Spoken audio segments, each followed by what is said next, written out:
Guys, welcome back to our channel. This is Chan. This video is about red flags in a long distance relationship, all the signs that you can see that your long distance relationship is toxic. Guys, let's get to it. Yeah, the first is the lack of communication. In a healthy relationship, constructive feedback is essential for growth, but constant belittling or criticizing your partner when he shares the feelings. However, constant belittling or criticism can be damaging to the relationship, where you don't take some words from your partner when he tries to suggest something to you. You feel like no, even though the advice or the thought that he's sharing with you is true. Constantly find fault in your partner's thoughts, emotions, and feelings and actions. Criticizing your partner's goals, since you have different unexpected dreams and goals and also thoughts. Even though you may not take your partner's thought or what he has shared with you, but just listen. And then after on, when you're trying to make a decision, then you be able to comprehend whether you can put his thought in action in what you wanted to do, but don't just criticize him that, oh, look, I'm trying to do something and what you've told me to do is something that I don't want to do. So that's bullshit. You shouldn't do like that. Because whenever you criticize him, he will be like, did I look for a partner who just wants to criticize me, or someone who knows my value? Still make your partner question his value, because constant belittling will erode your partner's self-esteem and confidence. He will be like he's not good enough for you, or maybe he's not worthy in what he's doing or in this lifetime. Don't do that. Don't try to erode his self-esteem or confidence. Just find a way how, even though you're not going to do something from what he suggested you to do, just listen and then do what you're supposed to do. And you don't have to use a rude tone towards him or her just because you have different views on some things. You don't have to do that. Yes, the second one is trust issues.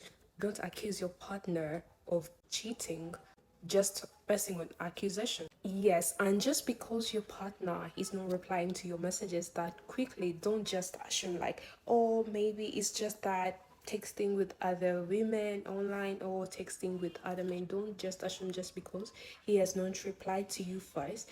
He may be having something to do. He may be busy with work. He may be busy with other chores. So you don't need to feel insecure, because when you do feel insecure, it's a lot something like you're not confident in your relationship. Even though he hangs out with the opposite sex, don't just assume that, oh, he went out with colleagues that are female, maybe he will flirt with them or what. Don't just assume that. And also the man shouldn't assume just because the lady also went with male colleagues, she will do the same, flirt and then dance with them if they went to the club. It shouldn't be like that. Also trying to prevent your partner from going out with colleagues he really wanted it. It may seem like you're trying to control him, yet it's not supposed to be. When you're in a relationship, you're supposed to understand each other, trust each other despite the distance.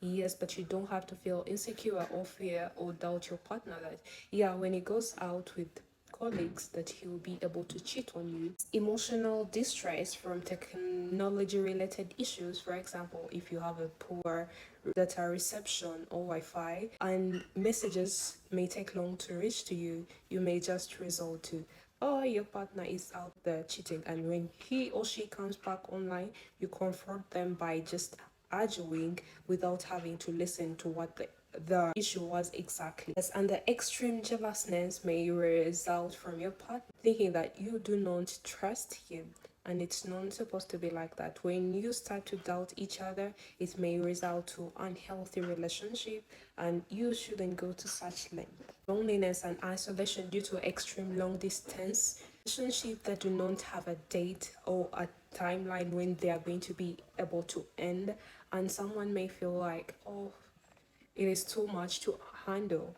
For example, for us it took us 2 years and 3 months to be able to meet physically in real life, and many people are questioning why it took that long for my man to come and meet me. And some were like, oh, don't you feel alone? if you feel alone, can you be able to get someone like to make you happy? But I was like, no, I love my man and I trust him that one day we shall be able to meet physically. And yes, we did meet, but I didn't have to resort to other ways to make myself feel like I'm not alone by trying to get it with another man. I can also bring myself happiness. I feel like, yes, I don't feel alone.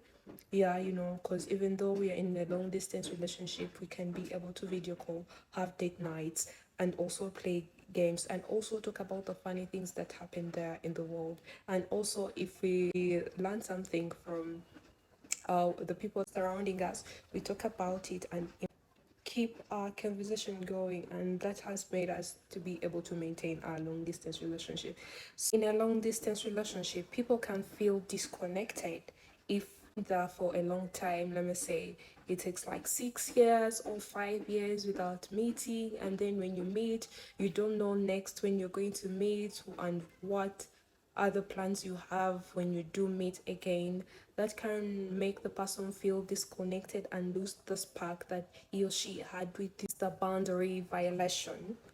Yes, when you curse the boundaries that was set by your partner, think that do not have respect for each other's autonomy, needs, also limit. An example, for us, we do not have to communicate 24/7, let me say from morning until night.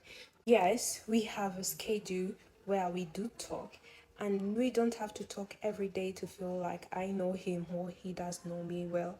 Yes, we give each other time for personal growth where I can do the things that I do like to do. He does what he likes to do, whatever, check news, read books, whatever, and also try to research what I'm going to do in my next video, and also learn new skills, stuff like that.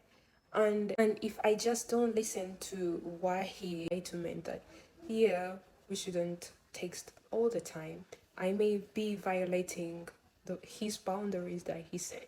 And you also, you is that you shouldn't violate the boundaries that you both set, you know, so that you keep your relationship healthy. Find out that yes, he's not replying, and you shouldn't do that. You shouldn't stalk your partner. You should let him enjoy his personal space. Even though he decides to go out, have a drink from outside or have lunch from outside, you shouldn't be able to track him to ask him, can you take a pic? Can you take a video so that I see if you're alone or you're not alone? Yes, because he's going to assume that you're trying to control his life. And nobody has the power to control each other's life, because everybody has their own life and they make the decision that they want to make in life. But if you try to supervise whatever he does and also try to make him do what he doesn't want to do, baby girl, just know he will just lose the spark and just run for his life and just leaves you. Because you shouldn't be like your happiness depends on the man, because your happiness shouldn't only solemnly depend on the man. You can make yourself happy by giving yourself self-love. When you do that, you'll be violating the personal boundaries, because everyone deserves to have their personal time to do whatever they want to do, because it shouldn't be like you're in a relationship, everything should evolve around your relationship. It shouldn't be like that, because there are other things in life everyone needs to explore and also learn. Like you to end your long distance relationship where you both loved yourselves but just you're being toxic.